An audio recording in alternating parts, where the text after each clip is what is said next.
China really, I think they really hacked this, and which is why a platform like WeChat, I think, is able to work so effectively. A super app that everything is connected: your finances, your chatting, your shopping, almost everything in one place, right? But Africa has been toying with super apps for the better part of the last decade, like half of the last decade since super app became a thing. OPay, we thought they were going to be a super app at some point, but Yes. apparently that wasn't the case. GoCada too, they were talking about super app. So, but we now have another company, Gozem, and they've made a major acquisition. Chingozem Alpha. Okay, so Gozem has completed the acquisition of Moneex. Moneex is a fintech startup that provides mobile money services currently. And I think from inception, Gozem has always had this vision. I think about 2 years or so after they launched, to be a super app. So the focus is on Francophone Africa. So if you're in Nigeria, you may not know them except you watch the tech space very well. But they've always been working on that. And now they've acquired Moneex. And the idea is that they already offer transportation services, logistics on the Gozem app. Now Moneex is going to help them build out a fintech vertical, basically. So why is it interesting? First of all, it's another undisclosed Acquisition. acquisition. We need to start hearing how much these acquisitions are worth. Secondly, is what does the super app for Africa like? What is your hope as a super app? Me? No. Okay. What is the Because I don't have any. what is the hope for a super app in Africa? So, like you mentioned earlier, we've had a lot of people have a go at it, and for for people who don't know, super app is just like the name says, super app and everything app. and everything app, kind of something like what our guy wants to do with X. Mr. So Elon. you can do your finances, logistics, food, almost everything you want to do on that app. And typically they start out with one service. Maybe in Asia, we've seen the likes of Gojek and Grab start out with logistics. Then you now start using those first customers to get other people. So now in Africa, the idea was we have low, we use smartphones, right? We are a mobile first continent, but they are often low end. So you don't have a lot of space. If you remember the days when you had to struggle with like 1 gig of RAM, you had to delete some apps in order for some apps to be on your phone. So the idea was, okay, let's give these guys one app to rule them all. So you don't have to download several apps in that. But so far, that hasn't really worked, right? Gozem still has about 160 something thousand users, which begs the question: is there a hope for a super app in Africa? Right. No. Okay, Bolu, why? So I'm going to start with what I think about a super app. And okay, so the thing is, I don't really see the need for a super app. So I mean, Chingozi was saying something about low end smartphones and how you. Well, I think you agree with me that smartphone getting a good smartphone for reasonable price has gotten really good over the years, right? Mm.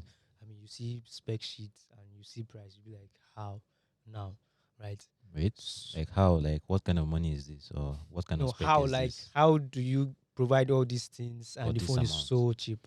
Okay, yeah, I used to say that before I this mean, administration, Cha. But I get what you're saying. I get what you're saying. there's always this. They do their mago somewhere, but at least they will give you the Yeah, yeah. yeah. Objectively, the phones are Yes. affordable, but Yeah. when it comes to Nigeria, I'm talking of inflation and Oh dollar. yes, yes, yeah. Yeah, I understand that, but our ITEL and they still help us. yeah, yeah. They ITEL still some have. techniques. So the thing is, one, do you really need a super app? Why do I need to be able to buy food on Twitter, send money on Twitter? I'm good with closing Twitter and going to to my bank app, right? So, and the second thing is, will a super app work because look at the countries where it has worked very well. Somewhere like China, right? And then compare it to a country like the US, right? Where capitalism is, I would say capitalism there is stronger in the US than say China, for Any example. everywhere else in the Yes. world. So where does because I mean does that mean everybody will start building super apps, right? So now OPay is a super app. Go Canada is super app. Everybody now starts. So I mean, let's people focus on those sectors, and less people now go for the one that they think serves them well. I don't. The idea of a super app is just something I think Yeah, I agree. I agree. does not. It It's really not doesn't really make necessary. sense objectively for any. If wherever I am in the world, I wouldn't use a super app. It means I can't even shut down and focus on a few apps. I have to open your super app to do anything else I want to do, even though I don't want to chat, for instance. Unless you want to create having just it also means if that app anything happens to that app, I lose my password. Just imagine the Use your social media too. you're It's losing crazy. everything. So then you now come to Africa. I mean, why are you wasting your time with a super app? I'm sorry, there might be something they are seeing that I'm not seeing, but doing a super app in Africa, it makes a case when you are pitching to investors. You want to show numbers, you want to show transaction figures. So having a super app, you are seeing the transaction happening in the logistics side, the transaction happening in the fintech side, transaction happening on another vertical that you choose to incorporate into the app. But apart from that, just I don't know. I think I think my own issue is where they choose to focus on, and I'm not saying this as an indictment on Francophone Africa or anything, but how is smartphone penetration there? One, how is the internet there too? Because those are the biggest things. Those are the biggest barriers that I see to people actually using the apps. You said they have 100,000, 100 and how 60 many? something And they are in how many countries? I think for 12. Is it four just countries. four? Yeah. You're in four Francophone African countries and you just have 100 and something thousand users. Well, I mean, considering the population of those countries, you're They probably looking at it from a Nigerian. I'm not even looking at it from a Nigerian. I'm looking at, okay, you're in Francophone Africa. Mm. There are several Francophone African countries. Okay. You're in Togo. You're So in you're in Benin. four You're countries to in, be which one that one?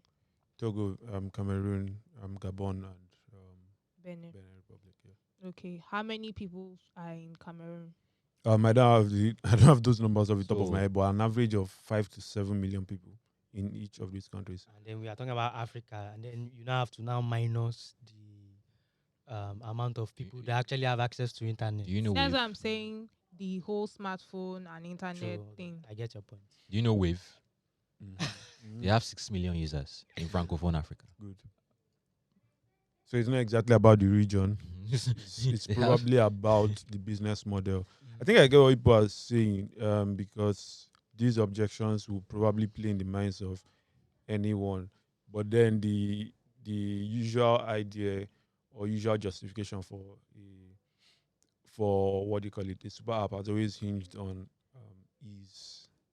That's always been the just ease one and linked to the kind of smartphones people have. So the question now becomes if smartphones either become less expensive or more affordable or people start making more money, then what happens to the need for a smartphone? Sorry, for a super app.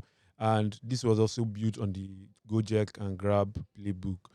They saw how those guys scaled. I think I can remember, but Gojek and Grab had like over 1 million users just in a few years. They were able to run guys like Uber out of their countries, right? And that was one of the reasons because now you're able to like compete on almost multiple fronts. Although to be fair, some of them too had to start shedding some of the divisions that they had put up in order to get those people. So yes, those are all valid arguments against a super app in Africa. And again, with 160,000 people or that after about 6 or 7 years, then maybe you should be asking yourself, do I focus on just one business as opposed to all of that? If you look at the likes of Safe Border had super app ambitions. We can't exactly say they have had any success. I think there's Yasser in Egypt, or no, Algeria, and MNT Halan in Egypt. They all had super app ambitions, varying degrees of success. So Add maybe Africa is just not the place add for. features if you want to add, but don't call yourself a super app. I mean, that's See, the moment you don't even need to call yourself. If you add those features, you even those become a super app, features, really. once the features become too much, I mean, You're and overwhelming the user. it's like Binance. I don't know if you use the because they have that, which was what actually made them create two types of apps, right? Within that one app, once you download it, you can move to professional. You can just do the light, the Binance Lite, which has limited features. But the light one is really simple, really. But you see that professional, so many. I don't know who the developers or the designers are, but I'm sure they will have sleepless nights every day. There's so much on the. I mean, ask anybody. So don't you get overwhelmed? I get over 90% of the times I'm only doing two things on this app, and there's like 300 things So that app can if do. I'm thinking about Gojek and Grab, I think they do one thing or two things really, really, really well that makes people gravitate towards them. That's what they usually start out with. Then after adding all these other Yes, features those features to get you. they probably won't get as much adoption as that core feature. For instance, I use let's say I use Uber a lot, for instance, and Uber starts bringing all those scenarios into my face. I probably won't use them as much. I could try it, but I won't use it as much. So there are apps on my phone that I only use when I want to load airtime. There are apps on my phone I only use when I want to transfer money. There are apps that I only use when I'm collecting my salary. After salary, I just move it out. Close it. Yeah. So that's those are if they no matter what features my salary account guy adds, I'm not doing right. If I want to take loan, I'm not taking loan from you. I'm taking from someone else. So those are the get it. concerns I have, right? So I need to be able to have options. So if all of you want to start building super app, okay, well, yeah, build. Let me know which one. I'll use the fintech here. I'll use the logistics here. I'll use the ride hailing. It's as simple as that. So it does do one thing really well, and yeah. And if you're adding that acquiring a fintech company, that's a Yeah. whole lot. That's a whole lot that they're adding to their mix.